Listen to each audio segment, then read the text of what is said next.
Good morning and welcome to This Week. Spy Shift. The president reforms America's secret surveillance programs. Was his hand forced by this man? No, I don't think Mr. Snowden was a patriot. This morning, Snowden's father responds. Brand new details. Will his son come home to face trial? What will he reveal next? Snowden live only on This Week. Plus, breaking this morning, our embassies reopen after that worldwide terror alert. Are we still at risk? And why is Donald Trump stumping in Iowa? The Republican Party is in serious trouble. The Powerhouse Roundtable weighs in on all the week's politics right here this Sunday morning. From ABC News, This Week with George Stephanopoulos starts now. Good morning. In the news overnight, a dramatic rescue. Hannah Anderson, that kidnapped San Diego teenager, is safe after an all-out manhunt ended in the Idaho wilderness. James Lee DiMaggio was shot and killed by an FBI tactical agent. Hannah Anderson was located with DiMaggio. She appears well. And Hannah will be reunited with her father this morning. Overseas, one of the deadliest days for Iraq in years. Nearly 70 people killed from a series of car bombs, all timed to hit those celebrating the end of Ramadan. And across that region, 18 of the 19 American embassies and consulates closed after a global terror alert are open again. ABC's chief global affairs correspondent Martha Raddatz has been tracking the threats that led to this extraordinary closing. And Martha, are the embassies opening again now because U.S. officials believe those drone strikes in Yemen this week actually got the plotters? George, officials I have spent the weekend talking to say the plotters of this specific plan were not killed in those strikes in Yemen, but the dead are part of what they called the network of terrorists trying to kill Americans. Intelligence officials believe the plan in Yemen was to send a truck bomb into the U.S. embassy there, but a senior U.S. official now tells me that because of all the actions taken, the terrorists have likely moved the explosives out of the vehicle and are changing tactics, adding, we think that this imminent threat has dissipated, but fear they have gone back to ground, waiting for the next opportunity to strike. So, George, this immediate threat may have passed, but the threat of terrorism really never ends. And, Martha, we also heard from U.S. officials that they believe the NSA surveillance programs may have helped track this emerging threat. We saw the president come out on Friday announcing some reforms in those programs. Also had some pretty tough words for the NSA leaker. Edward Snowden said he was not a patriot. Take a look. Mr. Snowden's been charged with 3 felonies. If, in fact, he believes that what he did was right, then, like every American citizen, he can come here, appear before the court with a lawyer, and make his case. So, Martha, what more have you been able to learn about what U.S. officials are trying to do to actually get Snowden right now?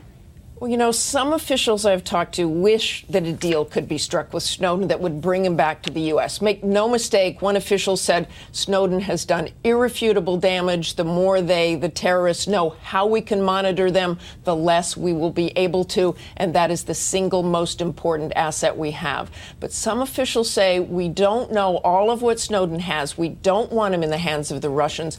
And whatever message it would send by making a deal with them, he's already gotten the president of the United States to make some changes.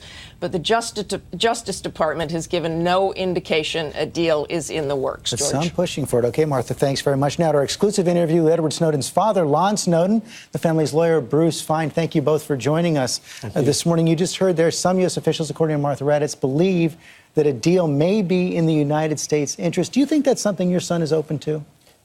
I can tell you that I'm not open to it, and that's what I'll share with my son in terms of a plea deal.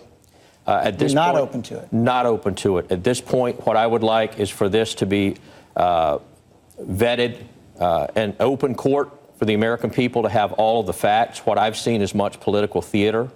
I was disappointed in the president's press conference. I believe that's driven by his clear understanding that the American people are absolutely unhappy with what they've learned and that more is going to be forthcoming. So, again, and I believe much of what he suggested is superficial. We can go over that point by point if you would like. But a deal, the only deal will be true justice. You know, justice should be the goal of our government. and is also the goal of a civil society. Those are the words of James Madison. If I could make these points, George. Number one, we now have a date for visiting Moscow. You're going to Moscow now. You have a visa from the Russians. We have visas. We have a date, which we won't disclose right now because of the frenzy. Very soon. And we intend to visit with Edward and suggest criminal defense attorneys who've got experience in Espionage Act prosecutions. There have only been 10 in over 100 years. We think also it's especially important to go back to what President Obama said about Edward not being a patriot.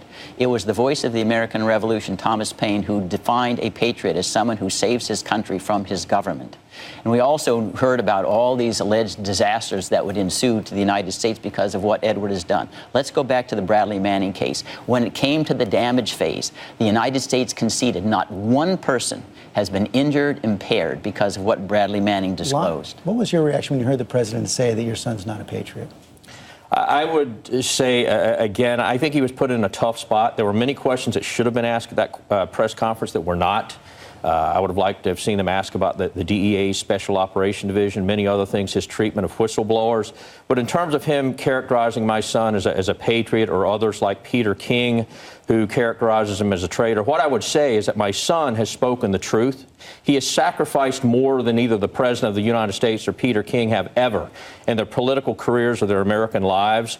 So how they choose to characterize him really doesn't carry much weight with me. But it sounds like you say you're not open to a deal, but you are. It does sound like you're going to encourage your son to come back here and face trial? I think, George, I can add, because I wrote a letter with Juan to the Attorney General of the United States saying we'd like to discuss conditions that would make it right, you said permissible. No pretrial detention, no gag order, and he would choose the venue. That's unusual. No. At a venue that was impartial because of the history of the Eastern District of Virginia being a graveyard for defendants. But those, George, were not stated as ultimatums. They were subjects for discussion. With non-circumvention clauses in there, just because we understand we can't dictate what the Department of Justice does. And as a father, you want your son to come home? As a father, I want my son to come home if I believe that the justice system that we should be afforded as Americans is going to be applied correctly. At this point, when you consider many of the statements made by our leaders in Congress, they are absolutely irresponsible and inconsistent with our system of justice. They have poisoned the well, so to speak, in terms of a potential jury pool. Where my son chooses to live the rest of his life is going to be his decision. But I would like at some point in time for him to be able to come back to the U.S., whether he's going to live the rest of his life here or not, and face this, because I believe that the truth will shine through. It's clear that the American people, regardless of what laws have been passed by Congress. I was going to say, it does appear that he broke the law.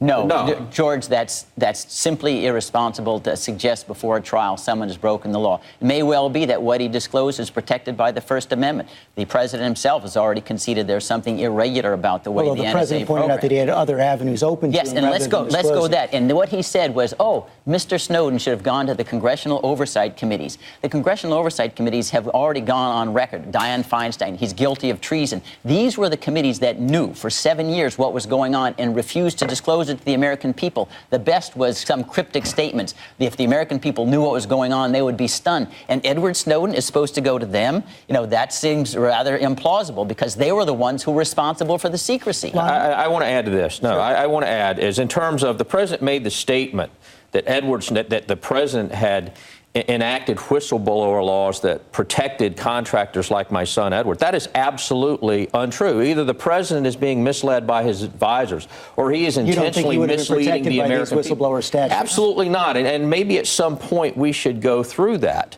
In the media of just hypothetically, let's imagine that Edward Snowden said, wow, there's a problem.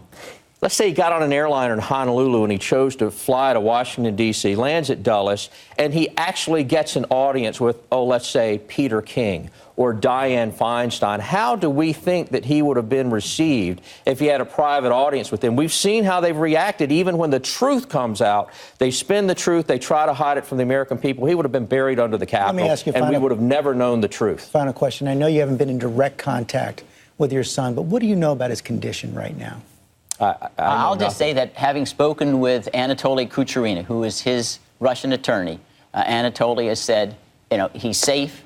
He obviously is exhausted, but he now needs a period of time where he can recoup his energy level and reflect on what he wishes to do going forward. And that's from Mr. Cucciarino. We hope to meet with him, say, very soon with Edward in the next weeks. Good luck with that. Thank you both for joining us. Thank you. Thank you.